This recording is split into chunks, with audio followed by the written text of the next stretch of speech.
le comité d'organisation de ce congrès.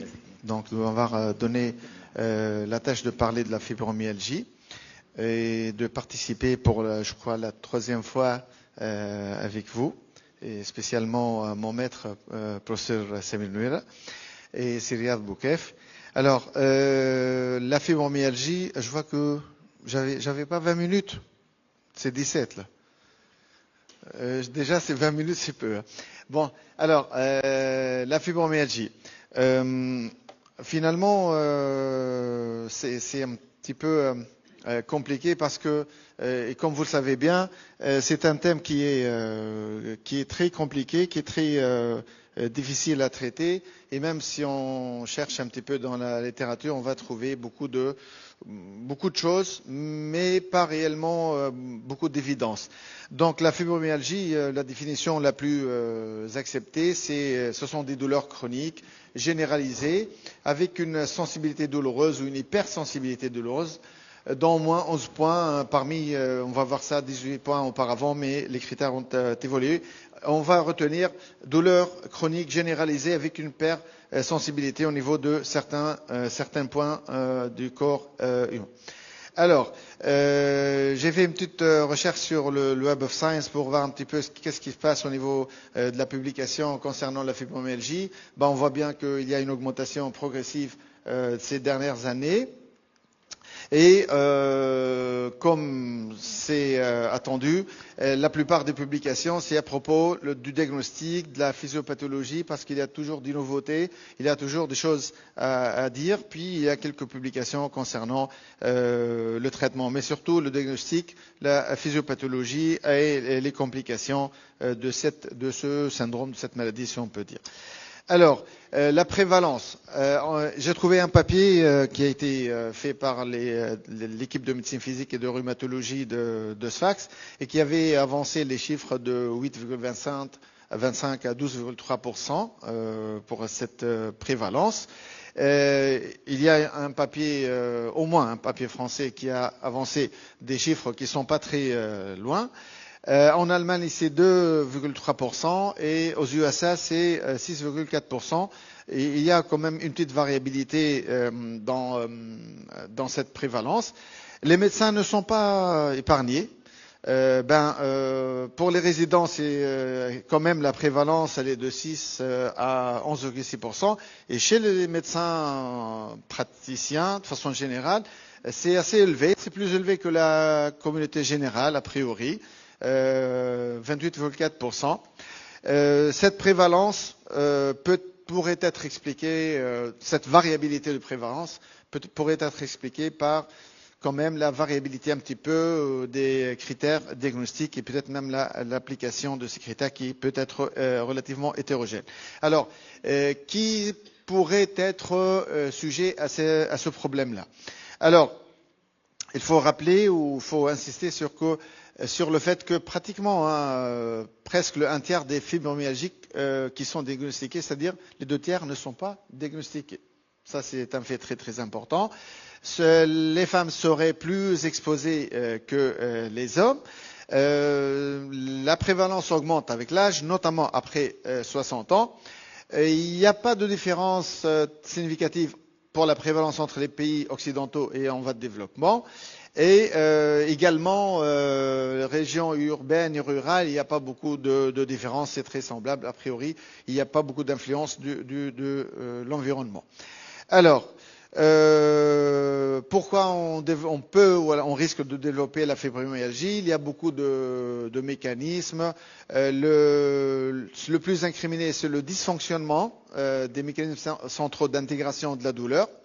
C'est l'amplification du signal douloureux afférent au niveau de la moelle épinière. C'est l'inefficacité des voies inhibitrices et surtout, il y a un déséquilibre entre les neurotransmetteurs excitateurs et inhibiteurs, bien sûr, en faveur de l'excitateur, ce qui fait que la douleur soit chronique et très perçue.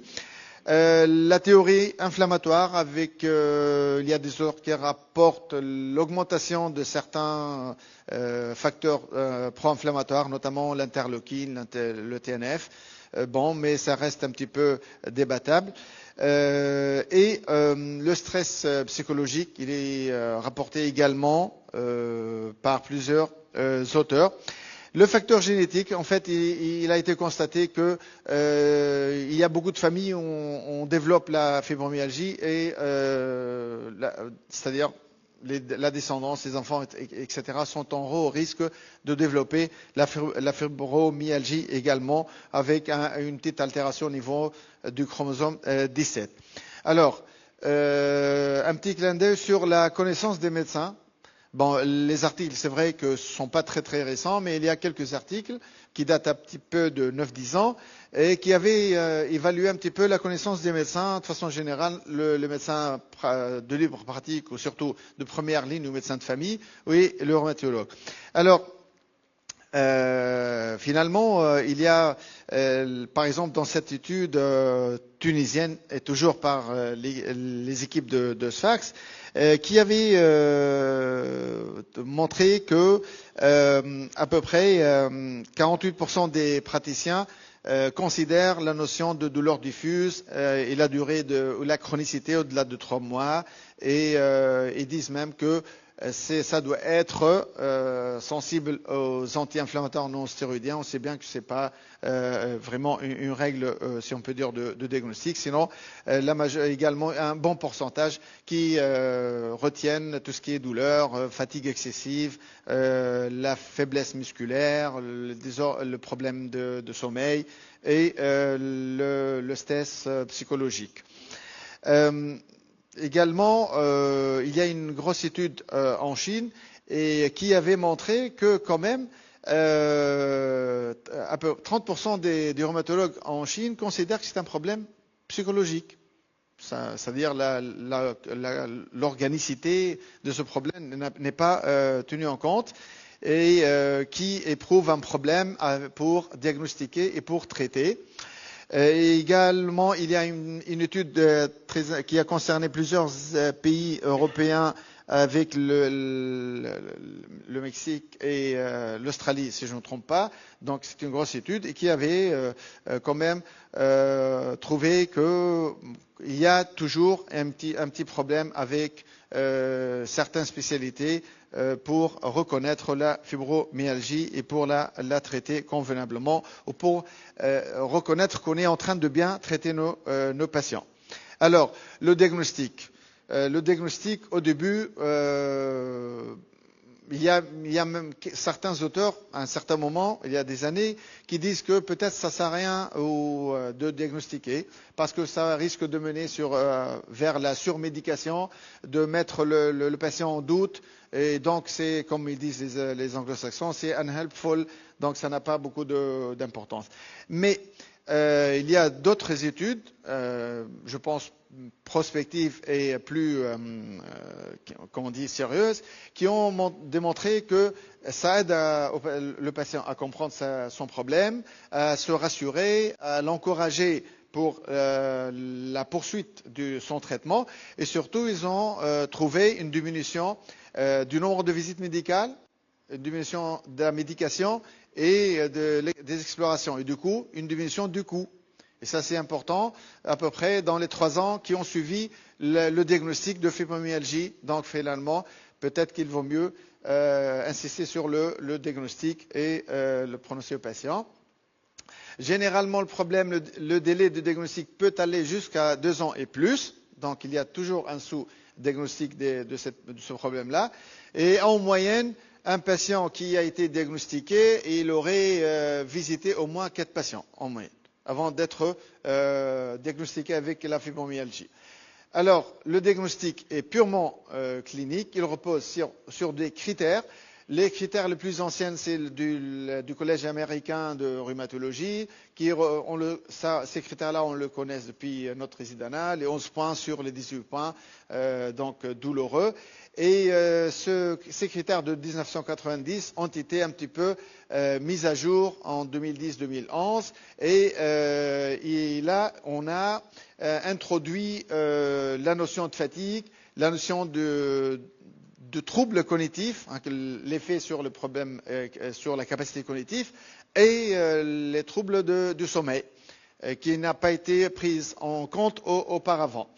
Alors, le problème avec ces nouveaux critères, c'est vrai, ils ont exclu les points douloureux. On a introduit la notion de douleur diffuse, ça c'est important, avec l'indice de douleur diffuse. Ça a tenu compte de la fatigue, des troubles somatiques, cognitifs et du sommeil. Mais l'inconvénient pour certains experts, c'est le fait de diluer un petit peu ce symptôme-là, avec une certaine incohérence parfois par rapport à d'autres pathologies, la perte de spécificité et d'incapacité d'identifier les comorbidités chez les patients, notamment rhumatisme articulaire aigu, etc., qui peuvent coexister.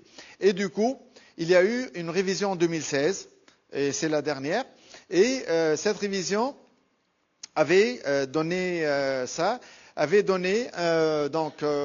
des critères qui comprennent ce qu'on appelle l'index de douleur diffuse, l'IDD, et l'échelle de sévérité des symptômes. Et pour retenir le diagnostic de fibromyalgie, il nous faut ou bien un index IDD supérieur ou égal à 7 avec une échelle de sévérité des symptômes supérieure ou égale à 5, ou IDD entre 4 et 6 et échelle SSS supérieure ou égale à 9. Avec la notion de douleur généralisée, qui est définie par la présence de douleur dans au moins 4 des 5 régions qu'on va voir après, notamment, en plus des douleurs de mâchoire, poitrine, l'abdomen qui ont été ajoutées. Il faut bien sûr que les symptômes soient présents pendant au moins 3 mois et le diagnostic serait validé indépendamment d'autres diagnostics. Alors, voici les régions, donc membre sub droit, gauche, inférieur droit et gauche, et la région axiale, et avec les étoiles mâchoire droite, gauche et poitrine, abdomen sont un petit peu ne sont pas inclus dans la douleur généralisée. On va tenir compte de ça dans notre calcul du score. Et puis le score de l'échelle de sévérité des symptômes, notamment concernant la fatigue, le problème de sommeil, surtout le fait d'avoir des problèmes pour se réveiller le matin, et les troubles cognitifs vont être classifiés ou scorés de 0 à 3, pas de problème jusqu'à sévère, et on aura un petit peu d'autres éléments ajoutés, maux de tête, douleur, crampes abdominales et dépression, sur un point. Le total, c'est 0 à 12. Avec les 19 points qu'on vient de voir, ça va nous donner un score maximum de 31. Alors, ces critères diagnostiques sont complexes et ça influence d'autres, et ça ne tient pas compte énormément de l'influence de certaines autres comorbidités. Alors, pour cela, il y a, surtout pour un ordre pratique, parce qu'on n'a pas le temps de faire tout ça dans une consultation, si ce n'est pas une consultation spécialisée douleur, bien sûr.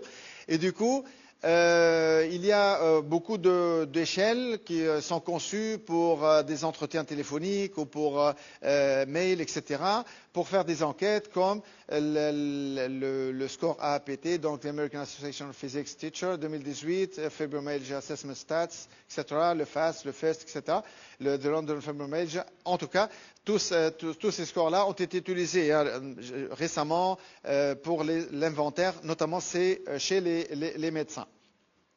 Mais le problème, c'est qu'il n'y a pas de précision diagnostique fiable. Si on veut faire donc des études sérieuses, il vaut mieux coller aux critères de l'ECR. Alors, rapidement, ce flowchart peut un petit peu nous donner un chemin rapide comme ça. Si on a des patients qui ont des douleurs, si c'est inférieur à 3 mois, donc on ne va pas penser à la fibromyalgie, donc on n'est pas dans le cadre chronique.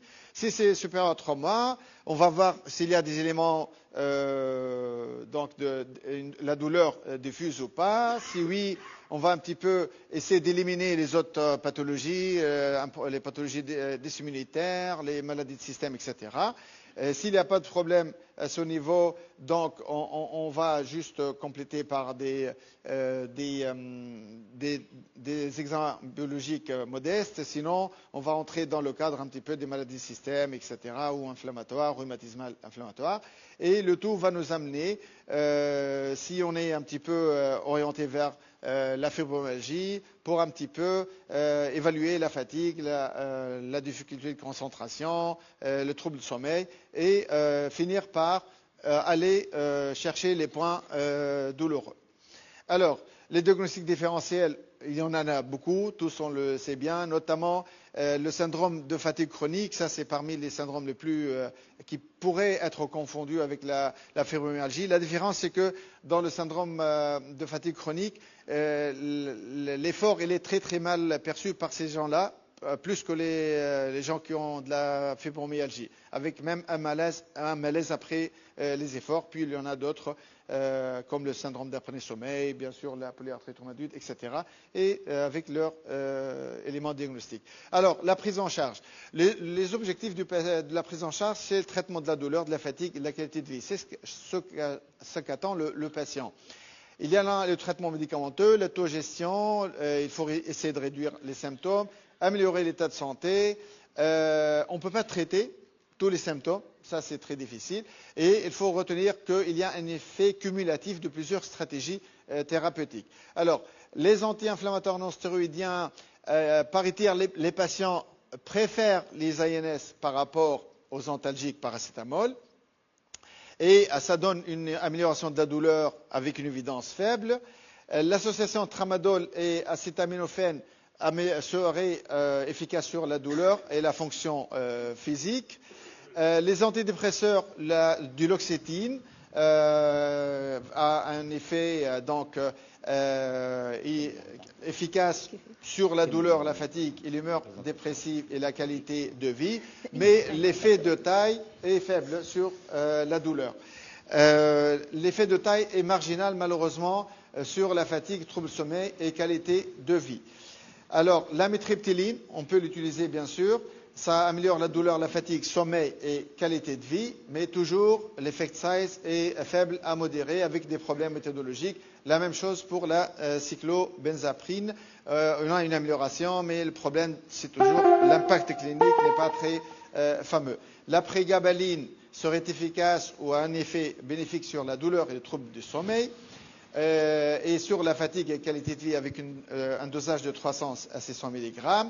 Il faut penser à l'association thérapeutique qui serait meilleure chez la plupart des patients par rapport à la monothérapie. Il faut bien sûr faire attention aux interactions médicamenteuses. La rééducation fonctionnelle, l'actif et le passif. L'actif est très très important, notamment les exercices aérobiques réguliers, sur plus de 20 minutes par jour, 2 à 3 fois par semaine, à peu près 2,5 semaines, et avec des exercices de renforcement. Mais surtout l'aérobic, c'est déjà pas mal, et ça donne une amélioration très importante sur tous les paramètres. Le passif, tout ce qui est balnéo, spa, etc., ça a une faible évidence, et même si on va faire une étude un petit peu bibliométrique, on va trouver beaucoup d'associations à la fibromyalgie, notamment le spa et tous les moyens un petit peu de thermothérapie, etc. Enfin, les autres traitements, il y en a beaucoup. L'acupuncture, elle était largement analysée avec tous les types d'acupuncture, avec quand même un effet à court terme sur la douleur, à long terme, mais il n'y a pas d'effet à long terme sur la fatigue, sur la qualité de sommeil et sur la fonction physique.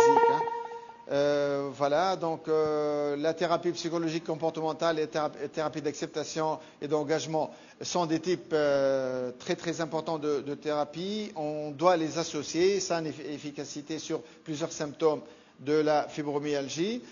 Ça cible bien sûr le contexte moteur, vous le savez bien, je pense la plupart, et ça a un effet très important. Alors, je finis tout de suite. Pour le traitement pharmacologique, il y en a surtout le LAR qui un petit peu ne donne pas beaucoup d'accord sur ces éléments-là. Il y a que l'association canadienne qui est plutôt en faveur. Mais ce qu'on remarque, c'est surtout l'exercice. L'exercice, il faut le retenir. Toutes les sociétés savantes un petit peu s'accordent pour son efficacité avec tout ce qui est traitement psychologique. Alors, ce qu'on doit retenir, c'est que les critères diagnostiques sont les critères de l'ACR de 2016, qui sont les plus précis. La fibromyalgie reste complexe et multidimensionnelle et ça implique divers mécanismes physiopathologiques et du coup, le traitement pharmacologique et non pharmacologique recommandé en association et surtout les exercices. L'éducation, les séances de rappel et de groupe peuvent améliorer la motivation du patient et pour poursuivre un petit peu le traitement. Et il faut toujours penser à un plan